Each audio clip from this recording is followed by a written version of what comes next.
저희가 미국에서 한국으로 들어온다고 이제 이웃에 있는 할머니들한테 이야기를 했습니다. 그랬더니 그분들이 단번에 저희 부부에게 이렇게 이야기했습니다. 한국 괜찮니? 위험하지 않니? 저기 북한이 너희들 미사일 준비하고 있다는데 걱정되지 않니? 그래서 저희 두 부부가 웃으며 이야기했습니다. 그 별로 상관할 거 없어요. 그 맨날 그래요. 근데 그 말을 듣는 그 미국 할머니의 심정 한번 생각해 보십시오. 그게 믿어질까요? 당장 미사일을 쏜다 만다 하는 그 판국에 저희들이 하나도 걱정 안 하고 그냥 원래 그래요, 이렇게 이야기해 주었습니다. 도저히 믿지 못하는 눈빛으로 저희를 한참 보더니 걱정스러운 눈으로 그냥 집으로 들어가시는 모습을 보았습니다. 그러면서 한 가지, 이거 말로 설명을 할 수가 없는 거구나. 우리가 아무리 괜찮다고 이야기해도 그 사실을 모르는 사람들, 그냥 소식만 들은 사람들은 이게 금방이라도 전쟁이 일어날 것 같이 두려워하는구나 라는 것을 알게 되었습니다. 그리고 나서 저희가 들어온 지 몇 주 지나지 않아서 8월 12일부터 13일에 미국 버지니아주의 샬럿츠빌이라는 곳에서 백인 우월 단체가 폭동을 일으켜서 지나가던 길거리에 여성 한 분이 죽으시고, 그 다음에 헬기가 떴는데 헬기 조종사와 또 경찰관 한 명이 죽었다는 소식을 듣게 되었습니다. 한국 매스컴에서는 온통 백인 우월 단체가 폭동을 일으켰다라고 도배하듯이 기사가 쏟아져 나왔습니다. 제가 사실은 저희 집에서 샬롯츠빌은 1시간 20분 정도 되는 거리입니다.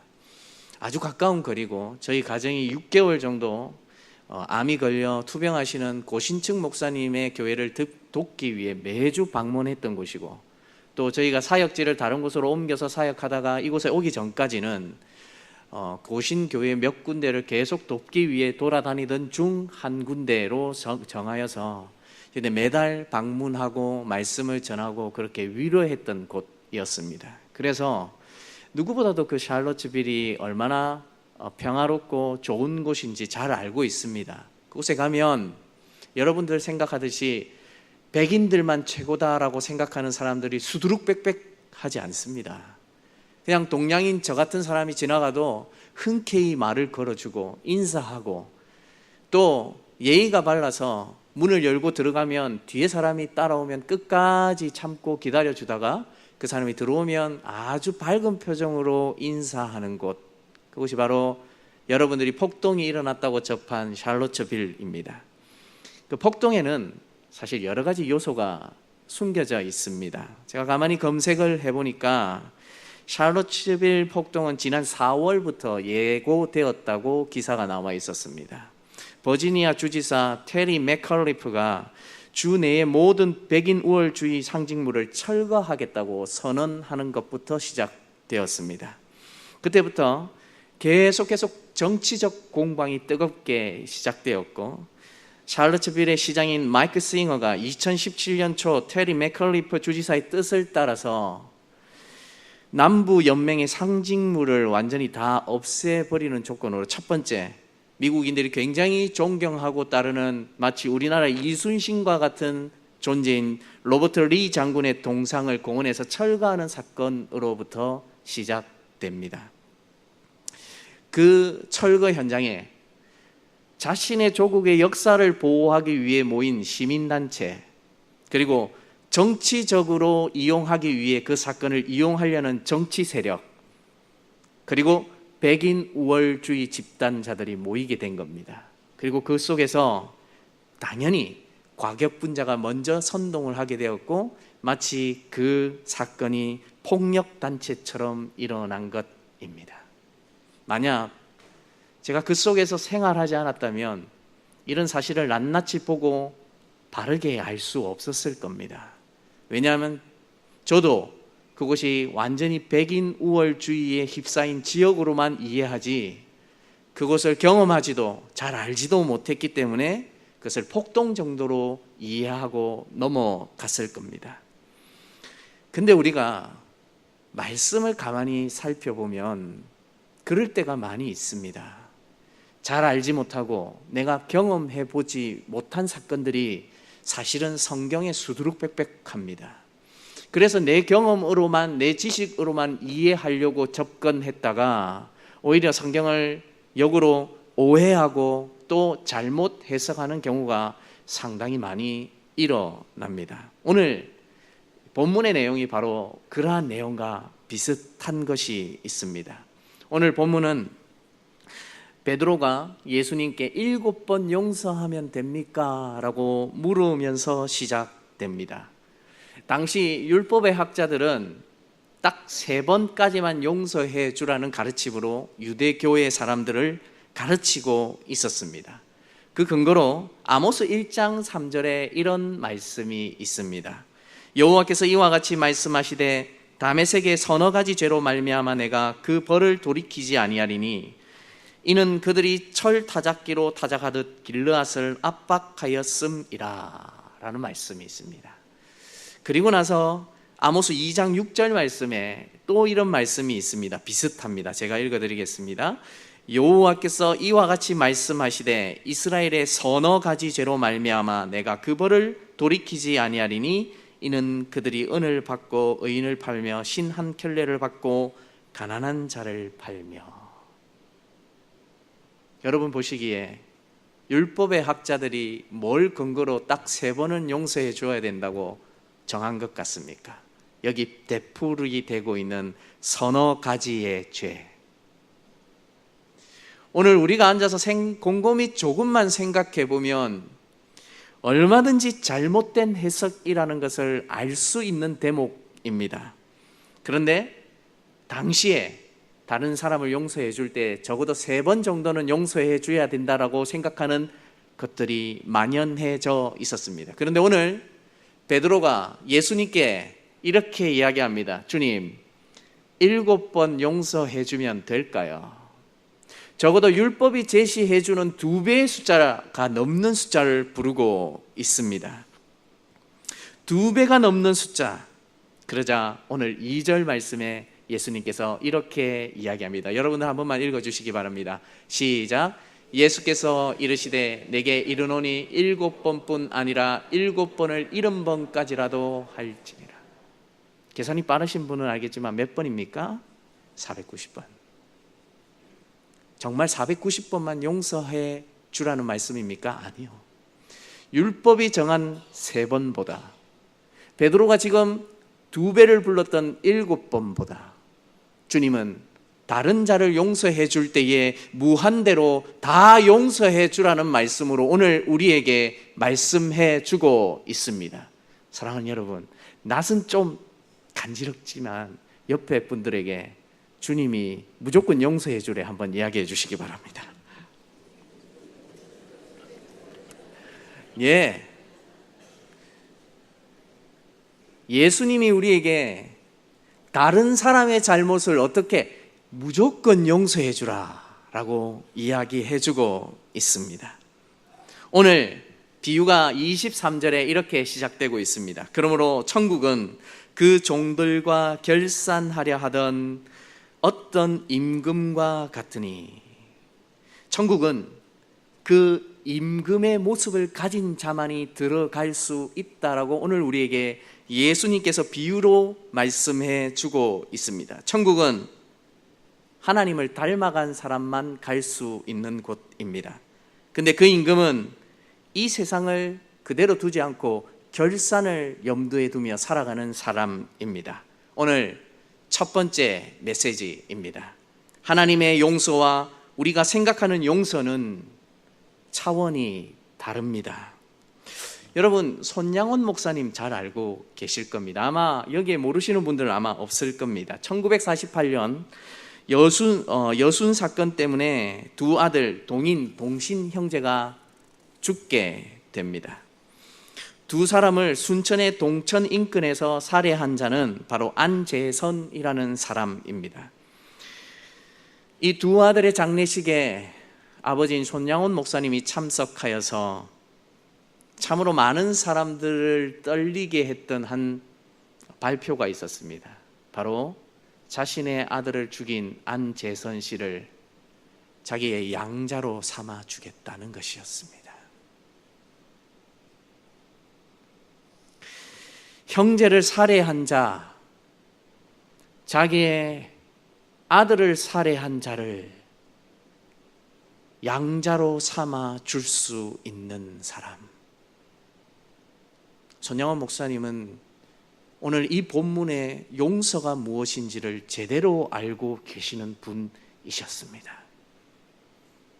그 어떤 사람이 자기의 아들을 죽인 자를 양자로 삼을 수 있겠습니까?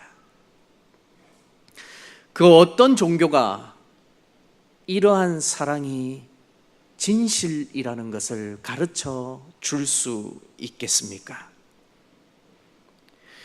여러분, 용서는 누가 할 수 있는 줄 아십니까?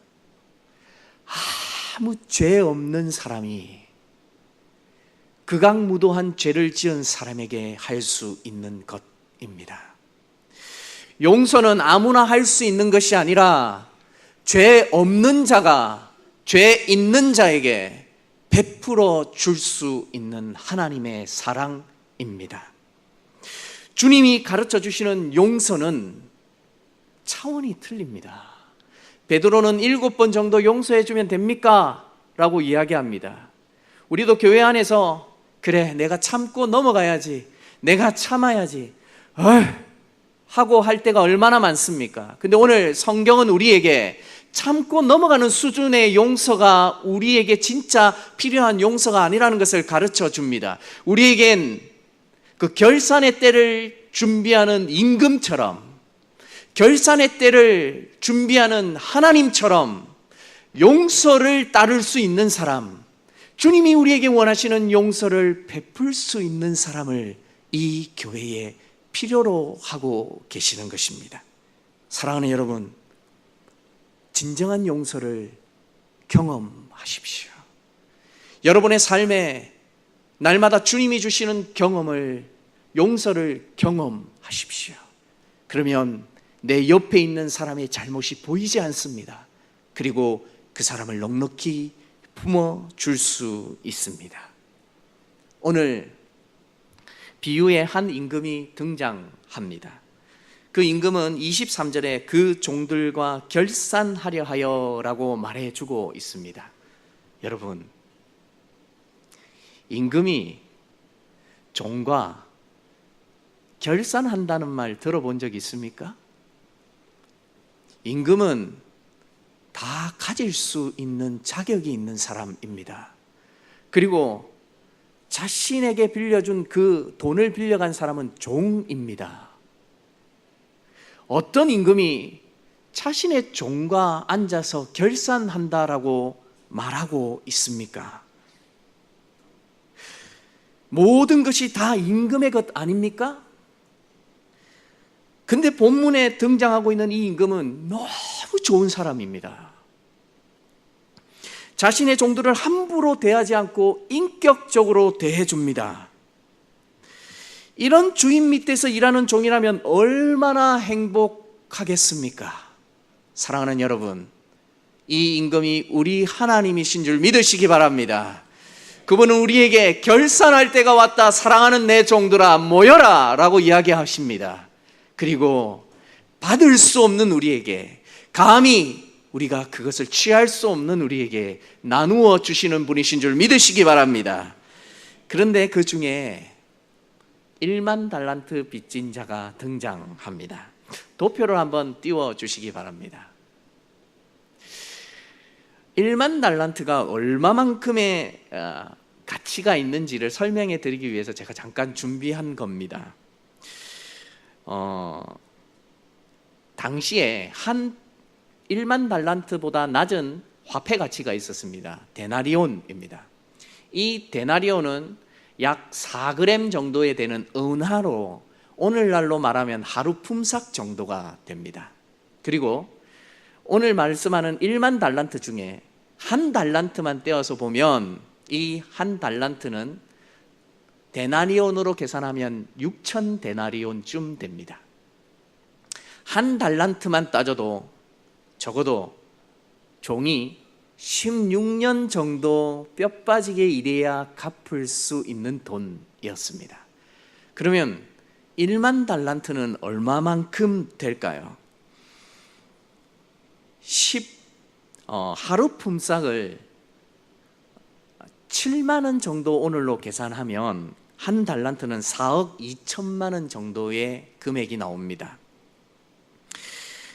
그 한 달란트만 해도 우리가 평생 일해서 갚기가 힘든 금액이죠.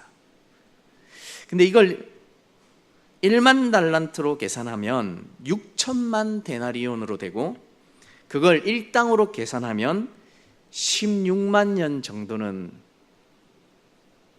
벌어서 갚아야 갚을 수 있는 돈입니다. 여러분에게 묻겠습니다. 이런 돈 빚지면 갚으실 수 있겠습니까? 아마 아들의 그 아들이 계속 종살이를 해도 갚을 수 없는 돈입니다.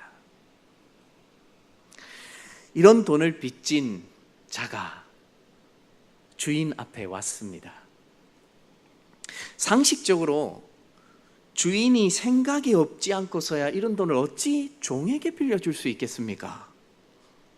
근데 주인은 종이 빌려러 올 때마다 아무 소리 하지 않고 내어주었습니다. 어떤 것 같습니까? 이 주인 좋은 것 같습니까? 좋지 않은 것 같습니까?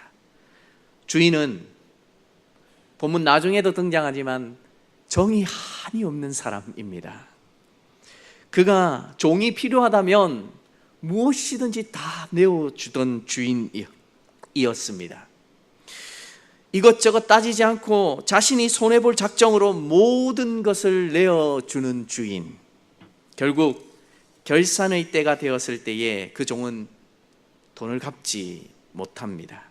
그래서 25절에 이렇게 이야기합니다. 갚을 것이 없는지라 주인이 명하여 그 몸과 아내와 자식들과 모든 소유를 다 팔아 갚게 하라 하니, 주인으로서는 너무 당연한 명령이었습니다. 다 갚아야죠. 주인은 주인의 당연한 권리를 말하고 있습니다. 그러자 종이 엎드려 참아달라고 다 갚겠다고 이야기합니다. 그러자 27절에 이렇게 이야기합니다. 한 번만 읽어주시기 바랍니다. 시작. 그 종의 주인이 불쌍히 여겨 놓아 보내며 그 빚을 탕감하여 주었더니, 오늘 두 번째 메시지입니다. 하나님의 용서는 긍휼히 여기는 마음에서 시작됩니다. 아무리 생각해봐도 이 종은 용서받을 수 없는 자였습니다. 오히려 주인에게 어마어마한 손해를 끼친 종이었습니다. 근데 주인은 그를 불쌍히 여겨줍니다. 그래서 어떻게 해줍니까? 빚을 탕감해 줍니다. 무슨 말입니까? 없던 걸로 해주겠다.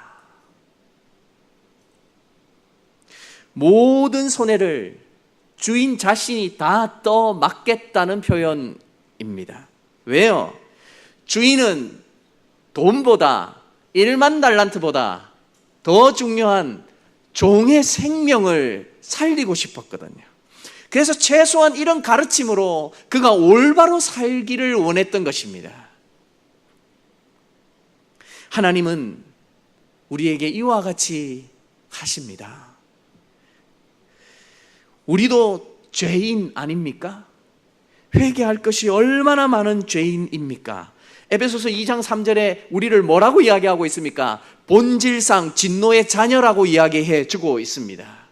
우린 죽어 마땅한 자들입니다. 주인 앞에 결산의 때가 되면 우린 그저 벌벌 떨며 그분 앞에 용서해 주십시오라는 말밖에 할 수 없는 1만 달란트 빚진 자와 똑같은 자가 바로 우리 자신이라는 것을 기억하시기 바랍니다. 그런데 누가 누구에게 용서를 해준단 말입니까? 교회 안에서 누가 누구에게 용서를 빌어야 된다고 이야기하고 있는 것입니까? 주님의 백성은 그런 마음의 상태로 살아가는 사람이 아닙니다. 주님은 주인의 마음을 알고 살기를 원하는 자들을 이곳에 모아 성도로 만들고 싶어 하는 것입니다. 여러분의 마음이 하나님을 닮아갈 때에야 이 세상이 알고 있는 용서가 아니라 오늘 이 바로 본문에서 등장하고 있는 주님의 깊고 심오한 용서의 의미를 깨달을 수 있는 것입니다. 만약 여러분이 이 1만 달란트 빚진 자였다면 어떠하겠습니까? 기쁘지 않겠습니까? 하나도 안 기쁘신 것 같아요. 저를 보는데 좀 웃고 사세요. 1만 달란트보다 더 많은 걸 우린 주님으로부터 탕감받았습니다. 아멘입니까? 근데 왜 자꾸 힘이 없이 그렇게 처져 계세요? 우리는 어마어마한 걸 받은 사람들입니다. 저 같으면 잔치를 베풀 것 같습니다. 주인을 당연히 초대하고 자신의 동료들을 온갖 다 초대해서 성대한 잔치를 베풀어 내가 탕감받은 것에 관해서 얼마나 노래하고 감사해야 될 줄 모릅니다. 그리고 자신이 받은 은혜를 잊지 않고 살아가는 것, 그것이 바로 이 1만 달란트 빚진 자에게 원하셨던 하나님의 마음이셨습니다. 그런데 빚을 탕감받은 자가 어떻게 하고 있습니까? 28절입니다. 그 종이 나가서 자기에게 100데나리온 빚진 동료 한 사람을 만나 붙들어 목을 잡고 이르되 빚을 갚으라 하매. 목을 잡았다라고 되어 있지만 원어 성경에 목을 졸랐답니다. 멱살을 잡았답니다. 아마 적어도 흔들었을 겁니다. 그리고 뭐라고 이야기합니까? 빚을 갚으라. 28절에 그 종이 나가서요. 방금 1만 달란트를 탕감받은 자였습니다. 시간이 얼마나 지났는지 모르지만 아마 그리 많이 시간이 지나지 않은 것 같습니다. 방금 탕감받은 자가 나가서 100데나리온입니다. 그 자를 만나서 목을 조르며 빚을 갚으라. 그 다음 절인 29절에 그 동료가 엎드려 간구하며 이르되 나에게 참아 주소서 갚으리이다. 어디서 많이 보던 장면 아닙니까? 방금 자기가 주인 앞에 엎드려 살려주십시오, 제가 다 갚겠습니다 라고 이야기했던 대목 아닙니까? 자신의 동료가 지금 자기에게 똑같이 이야기합니다. 16만 년 일해야 갚을 수 있는 돈, 죄송합니다, 강대상에서 꼴랑 100일 정도 일하면 되는 돈을 안 갚는다고 닥달하는 자의 모습을 보십시오. 어디에 주인을 닮을 수 있는 가능성이 있습니까? 그 어디에 그의 마음에 주님을 닮아갈 수 있는 마음이 있습니까? 결국 이 일이 주인의 귀에 들려지게 되고 주인은 탕감받은 종을 다시 불러 이렇게 이야기합니다. 악한 종아. 주인이 이전에 손해를 보았을 때는 악한 종이라 하지 않았습니다. 돈 가지고 그러지 않는 주인이란 걸 너무 잘 표현해 주고 있죠. 근데 동료, 그것도 동료입니다. 같은 종의 신분을 가진 사람입니다. 자식과 함께 열심히 주인을 섬겨야 하는 친구와 같은 자에게 멱살을 잡고 지금 100데나리온을 갚으라 이야기한 그 자에게 주인이 뭐라고 이야기하고 있습니까? 이 악한 것아. 33절에 이렇게 이야기합니다. 함께 읽어주시기 바랍니다. 시작. 내가 너를 불쌍히 여김과 같이 너도 내 동료를 불쌍히 여김이 마땅하지 아니하냐. 마땅하지 않습니까? 주님 우리에게 비상식적인 것을 하라고 이야기해 주고 계십니까? 아니면 마땅한 것을 행하라고 이야기해 주고 계십니까? 오늘 세 번째 메시지입니다.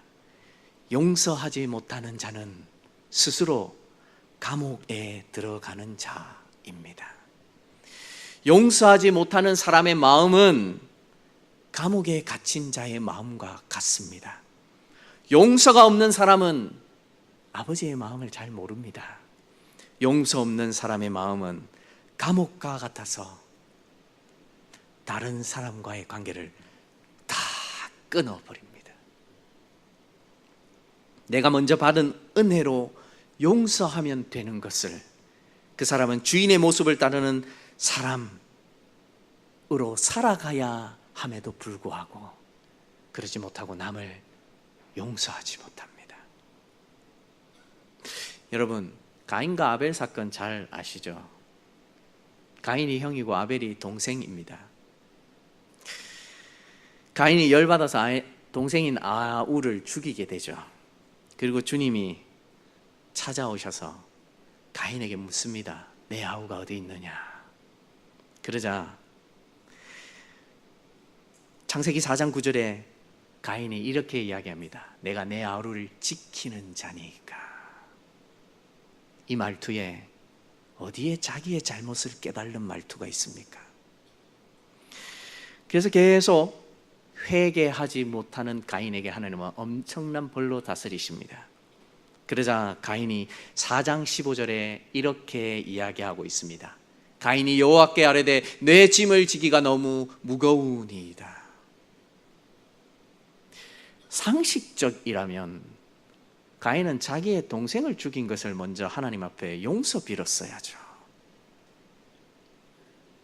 가인 어떻습니까? 1만 달란트 빚진 자하고 비슷하지 않습니까? 자기가 지금 잘못해놓고도 동생을 죽여놓고도 거기에 대한 회개가 없습니다. 용서해달라는 말이 없습니다.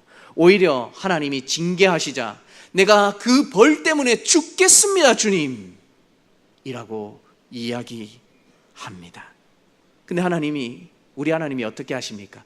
그에게 표를 주어서 다른 자들이 가인을 손대지 못하도록 은혜를 베풀어 주십니다. 우리가 믿는 하나님 이런 분이십니다. 우리가 상식적으로 못해도 우리 하나님은 우리에게 지극히 상식적으로 대해 주십니다.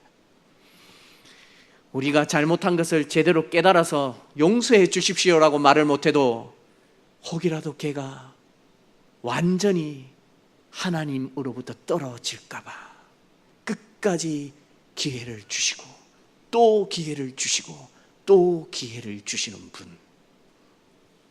전 이런 하나님이 좋아서 평생 따르기로 했습니다.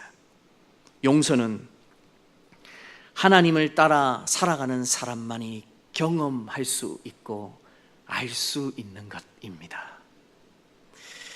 이 세상에서 용서는 한 번 봐주는 것으로 끝나는 거지만 하나님의 용서는 그 자를 회복시키시고 온전하게 만드는 것입니다. 그래서 주님이 우리에게 70번에 7번까지 용서하라. 그래야 너희가 다 온전해지고 치유되어지고 회복되어지기 때문이다 라고 말씀하시는 겁니다. 사랑하는 여러분, 용서가 별것 아닌 것 같습니까? 주님이 우리를 대해 주시는 용서는 우리가 도저히 측량할 수 없는 용서입니다. 말씀을 맺겠습니다. 사랑하는 대양교회 성도 여러분, 여러분의 삶에 하나님의 용서가 늘 함께 하시기를 원합니다. 하나님께서 베풀어 주신 은혜를 잊으면 우린 다른 사람들에게 차가워지고 냉담해집니다. 용서란 없는 사람이 됩니다. 조금 기분이 상해도 뭔가 이유가 있겠지, 내가 좀 불쾌해도 그분이 그럴 만한 사정이 있으시겠지 생각하면 얼마든지 이해하고 용서하며 넘어갈 수 있는 일을 거기서부터 내가 무시당했다라고 생각하기 시작하면 마음에 화가 차고 견딜 수 없는 마음으로 치닫아 결국은 1만 달란트 빚진 자와 똑같이 되어버립니다. 하나님께서 가르쳐 주신 긍휼을 배워 가십시오. 여러분의 마음에 그분의 긍휼을 가득 안고 가십시오. 이것을 잊지 않고 일평생 따라가서 여러분의 삶에 진정한 용서가 무엇인지를 날마다 경험하는 성도들이 되기를 바랍니다. 그 은혜를 깊이 경험하셔서 여러분의 삶이 더 풍성해지기를 주님의 이름으로 소원드립니다.